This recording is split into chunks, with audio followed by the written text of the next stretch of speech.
Doyun menyelinap ke ruang kontrol CCTV untuk mengambil beberapa file dari sana.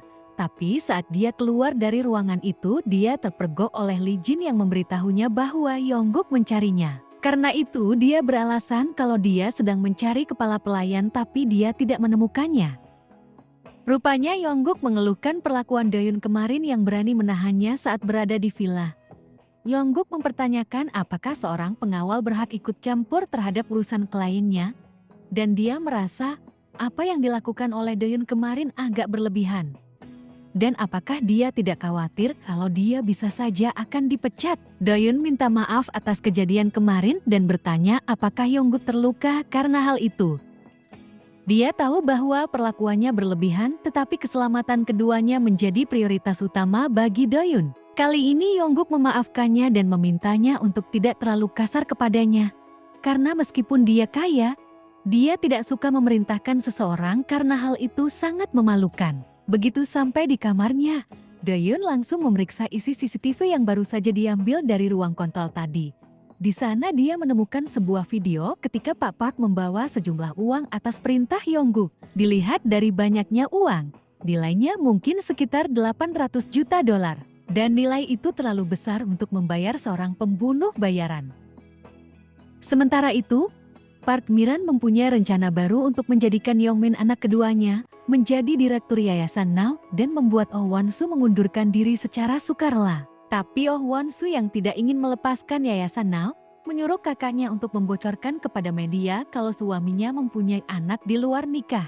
Berita pun segera muncul dan membuat Park Miran yang mengetahuinya menjadi murka. Sementara Yongguk yang berangkat ke kantornya langsung dihadang oleh para wartawan di depan pintu sehingga dia harus menghindarinya dengan memilih berhenti di parkiran basement. Sementara Oh Won-soo yang datang setelahnya memilih diam dan tidak memberi penjelasan apapun kepada para wartawan yang bertanya tentang kasus perselingkuhan suaminya. Tapi dia dihadang oleh Jang Taira yang memintanya untuk menghapus berita itu. Namun Oh Won-soo tidak mengindahkan keinginannya. Jang Taira bahkan diusir oleh Park Miran ketika dia meminta Park Miran menyuruh Oh Won-soo agar menghapus berita tersebut. Rupanya berita itu berpengaruh pada perusahaan Huain dan membuat harga saham 5 anak perusahaannya mengalami penurunan. Hal ini terjadi karena para pemegang saham menginginkan pengelolaan perusahaan secara transparan dan mereka khawatir kalau Oh Won-soo akan menggugat cerai Yongguk karena masalah ini. Oh Won-soo minta kepada mertuanya untuk mempertimbangkan masalah pengunduran dirinya,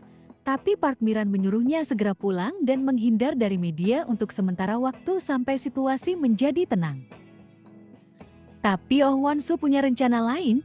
Dia menyuruh asistennya untuk menyiapkan konferensi pers untuk esok hari. Tapi Park Miran yang mengetahui kalau Oh Won-soo akan melakukan konferensi pers, sengaja mengajaknya makan siang bersama seorang menteri. Oh Won-soo akhirnya bisa keluar dari tempat itu setelah berpura-pura hendak ke toilet dan menyuruh asisten Park Miran mengambil selimut sehingga dia bisa keluar dari sana dan pergi ke konferensi pers tersebut. Dalam konferensi pers itu Oh Won-soo menyangkal berita yang mengatakan kalau suaminya telah berselingkuh dan memiliki anak haram. Dia menjelaskan kalau anak itu sebenarnya adalah anak mendiang ayah mertuanya dengan wanita lain. Park Miran yang melihat konferensi pers itu dari televisi tidak habis pikir dengan apa yang dilakukan oleh menantunya. Sementara adik iparnya hanya tertawa melihat berita itu di televisi. Demikian juga Yongguk yang saat itu berada di kantornya. Begitu kembali ke rumah, Oh Won-soo langsung menemui mertuanya yang memperjelas posisinya bahwa dia adalah pemilik Huain Group dan semua uang yang telah dihabiskan oleh Oh Won-soo selama ini adalah miliknya. Karena itu dia mendesak Oh Won-soo agar segera mundur diri Yayasan Now. Tapi Oh Won-soo menolak karena selama ini, dia lebih banyak bekerja untuk Huain Group dibandingkan suaminya. Karena itu jika Park Miran mendesaknya untuk mengundurkan diri, maka dia akan melakukan konferensi pers lagi dan membongkar semua kecurangan yang dilakukan oleh Park Miran dengan dana taktisnya yang selalu dicuci menggunakan Yayasan Now. Park Miran mengancam kalau Oh Won-soo pasti akan menyesal atas tindakan yang dia lakukan.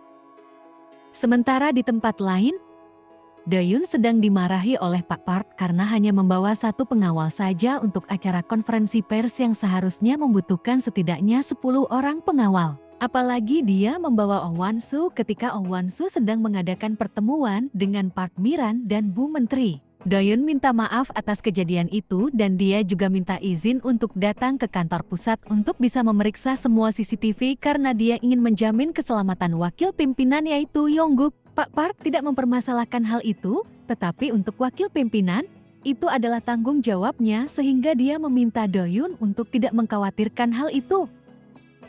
Beberapa hari setelah kejadian itu, Park Miran memanggil Jang Taira dan anaknya serta menyuruh mereka untuk tinggal di rumahnya. Tak tanggung-tanggung, dia menyuruh Oh Wan-soo untuk menyiapkan kamar yang akan ditempati oleh Jang Taira yang dipanggil Gundik oleh Oh Wan-soo. Rupanya Jang Taira yang terbiasa tinggal di luar negeri tidak tahu apa arti kata Gundik dan dia baru tahu setelah bertanya kepada ibunya. Sehingga dia pun marah kepada Oh Wan-soo yang memanggilnya dengan sebutan seperti itu. Meski kelihatan tegar, rupanya Oh Wan-soo juga menyimpan kesedihan karena kini Gundik suaminya tinggal bersama dengannya dalam satu atap. Meski rumah tangganya sudah lama hancur, tapi dia tidak bisa menceraikan suaminya karena pernikahannya bukan atas dasar cinta. Tetapi dia tetap bertahan dengan Yongguk karena sebuah amanah dari mendiang ayah mertuanya. Saat itu beberapa hari setelah kematian anaknya, ayahnya memanggilnya dan menyuruhnya memindai tangannya di sebuah tablet. Hal itu akan digunakan oleh bank untuk memastikan identitas Oh Wan-soo. Tetapi sang ayah mertua tidak menjelaskan lebih lanjut tentang hal itu dan hanya bilang kalau Oh Wan-soo pasti akan tahu kelak ketika waktunya tiba. Sehingga dia pun meminta Oh Wan-soo untuk bertahan di keluarga Hwain sampai saat itu.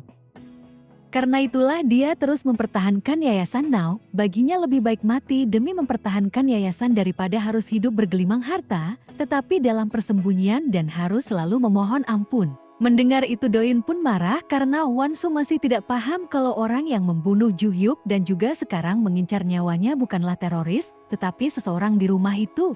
Apalagi ayah mertua Oh Wan-soo yang bernama Kim Duo tidak meninggal dunia di istana utama. Hal itu dia ketahui dari beberapa video yang ditinggalkan oleh Ju Hyuk kepadanya.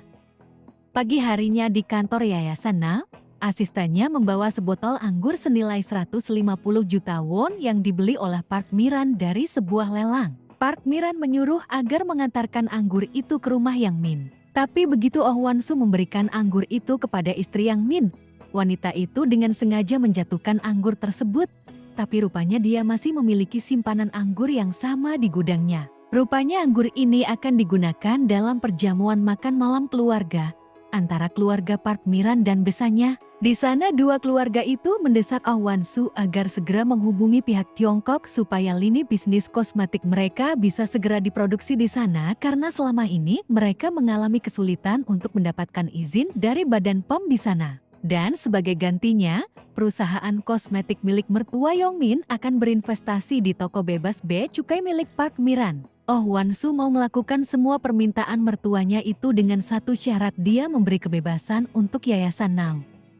Di hari berikutnya, Oh Wan-soo sedang mempersiapkan diri untuk upacara pembukaan pusat kesejahteraan Now. Seorang teman desainernya mengirim pakaian untuk upacara pembukaan tersebut. Tapi siapa yang mengira kalau Park Miran juga mengenakan pakaian yang sama? Pusat kesejahteraan ini adalah bagian dari Yayasan Now yang akan membantu banyak anak yang membutuhkan baik di dalam maupun di luar negeri. Oh Wan-soo memperkenalkan Park Miran sebagai pimpinan Hwain Group sebagai donatur yang telah banyak mendonasikan dana untuk yayasan tersebut. Keduanya kemudian diminta untuk berfoto bersama agar bisa diabadikan oleh para wartawan yang datang ke sana. Tetapi kejadian ini membuat Park Miran kesal sehingga melampiaskan kekesalannya dengan mendatangi pusat pelatihan pengawal dan mengajak para pengawal itu untuk beradu tanding. Tapi para pengawal itu sengaja mengalah kepada Park Miran, sehingga dia pun menyuruh Doyun untuk beradu tanding dengannya.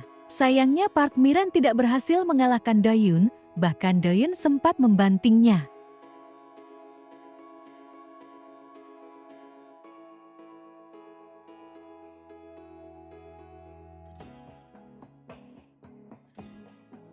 Dia kemudian memanggil Oh Wan-soo untuk menghadapnya. Rupanya Park Miran membawa berita mengejutkan tentang Ibu Oh Wan-su yang selama ini tidak berada di luar negeri melainkan sedang dirawat di sebuah rumah sakit jiwa di sebuah desa terpencil dan sekarang kondisinya sedang kritis. Oh Wan-su pun bergegas menuju tempat itu, ditemani oleh Doyun dan kakaknya. Tapi saat menemui ibunya, Oh Wan-su tidak mau ditemani oleh kakaknya sehingga kakaknya pun keluar dari tempat itu dan dia masuk ke kamar ibunya sendirian. Begitu dia masuk ke kamar itu, dia langsung berteriak memanggil ibunya, membuat Doyun yang berjaga di luar segera berlari menghampirinya.